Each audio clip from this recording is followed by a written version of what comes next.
Prepárate para sumergirte en una historia fascinante de poder, ambición y traición dentro de los muros sagrados de Jerusalén. Hoy vamos a conocer un lado menos conocido del reinado de Balduino IV, el rey leproso y sus enemigos ocultos. Mientras enfrentaba la terrible enfermedad que consumía su cuerpo y mantenía a distancia a los ejércitos de Saladino, Balduino también luchaba contra adversarios mucho más cercanos, los nobles, regentes e incluso miembros de su propia familia, dispuestos a todo para controlar el trono.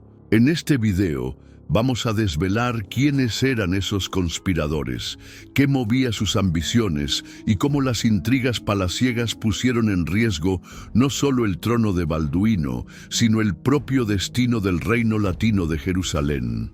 Vas a entender cómo las debilidades internas pueden ser tan peligrosas como un asedio enemigo, y cómo el coraje y la astucia de Balduino brillaron en medio de las traiciones. Quédate hasta el final para descubrir detalles sorprendentes sobre los bastidores del poder en Jerusalén y percibir cómo, incluso rodeado de traiciones, Balduino permaneció como un símbolo de dignidad y liderazgo en tiempos de extrema prueba.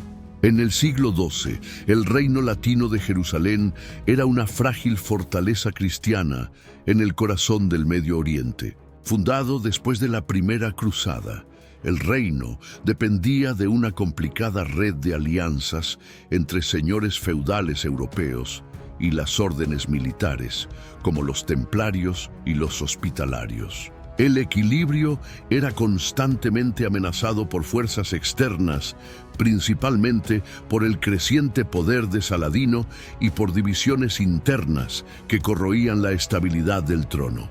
En medio de este escenario turbulento, Balduino ascendió al trono siendo aún joven y ya marcado por la lepra, siendo un rey que necesitaría de fuerza e inteligencia, no solo contra enemigos declarados, sino también contra los lobos disfrazados dentro de los propios muros de Jerusalén.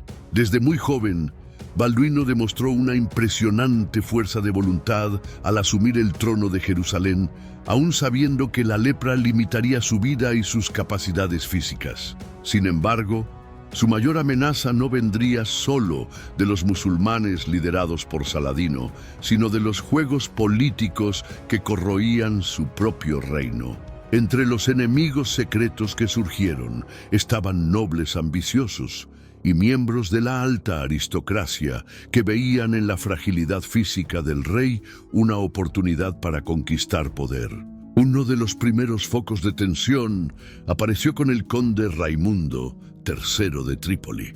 Aunque fue inicialmente nombrado regente durante la minoría de edad de Balduino, Raimundo siempre mantuvo intereses propios. Más tarde, surgiría como uno de los líderes de la oposición a ciertas políticas del rey, principalmente en la sucesión del trono. Otro personaje central fue Guido de Lusignan, un caballero francés que se casó con Sibila, hermana de Balduino. A pesar de las reservas del rey, Guido fue impuesto como heredero y comandante militar, provocando divisiones profundas entre los nobles locales que desconfiaban de su competencia y fidelidad.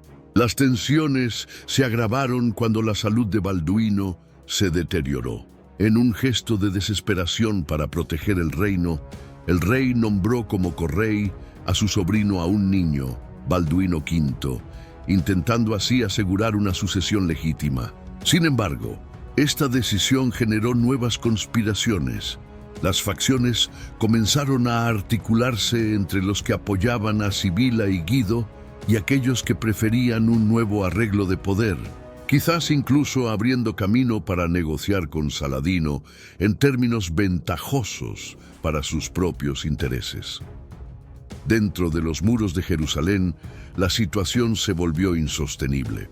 Nobles como el señor de Ibelín, Balduino de Ibelín, intentaron equilibrar la situación, pero sus acciones muchas veces eran interpretadas como intentos velados de tomar el poder. La orden de los templarios y la orden de los hospitalarios también estaban divididas. Mientras algunos apoyaban la autoridad real, otros conspiraban en secreto, viendo en la inestabilidad la oportunidad de ganar mayor autonomía y tierras. Los registros del cronista Guillermo de Tiro indican que en sus últimos años, Balduino se veía rodeado de amigos dudosos y consejeros traicioneros, viéndose forzado a tomar decisiones cada vez más difíciles. En cierto momento, ya ciego e imposibilitado de cabalgar, Balduino necesitó ser llevado en litera para continuar gobernando, intentando mantener un control ilusorio sobre una nobleza que, en la práctica, ya se veía libre para actuar conforme a sus ambiciones. El rey, sin embargo, nunca perdió completamente su autoridad moral. Incluso aquellos que conspiraban a escondidas reconocían el carisma y la legitimidad de Balduino. Su resistencia y dignidad en medio de la enfermedad hacían que cualquier movimiento abierto contra él fuera extremadamente arriesgado en términos de prestigio y opinión pública entre los cristianos de Tierra Santa y de Europa.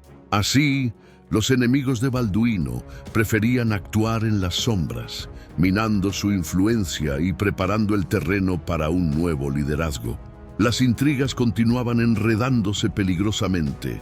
La salud de Balduino empeoraba a ojos vistos y la necesidad de garantizar una transición segura de poder se volvía desesperada. No obstante, sus enemigos secretos eran hábiles en disfrazar intenciones bajo una fachada de lealtad. Muchos nobles que, en público, rendían homenaje al rey, en privado planeaban maneras de favorecer a sus propios candidatos al trono, debilitando gradualmente la autoridad real. El matrimonio de Sibila con Guido de Lusignan fue uno de los principales puntos de ruptura. Balduino, consciente de la impopularidad de Guido y de la desconfianza general respecto a su carácter, intentó limitar su poder. En un gesto audaz, retiró a Guido el derecho de gobernar e intentó sustituirlo por otros líderes militares más confiables, como Raimundo de Trípoli. Ese movimiento, sin embargo, inflamó aún más las divisiones internas, lanzando al reino en una peligrosa inestabilidad. Mientras Saladino reunía fuerzas para futuras campañas, Jerusalén se consumía en disputas. Las grandes casas nobiliarias como los Ibelins y los Montferrats disputaban influencia, muchas veces desconsiderando la delicadeza de la situación externa. La regencia del joven Balduino V, puesta en práctica por Balduino IV, pronto se vio amenazada por las alianzas inestables y traicioneras formadas entre los principales señores de Tierra Santa. El clima dentro de los muros era de desconfianza generalizada. Cada decisión real era seguida de murmullos de conspiración. Cada nombramiento de un oficial de confianza era interpretado como un golpe contra otra facción.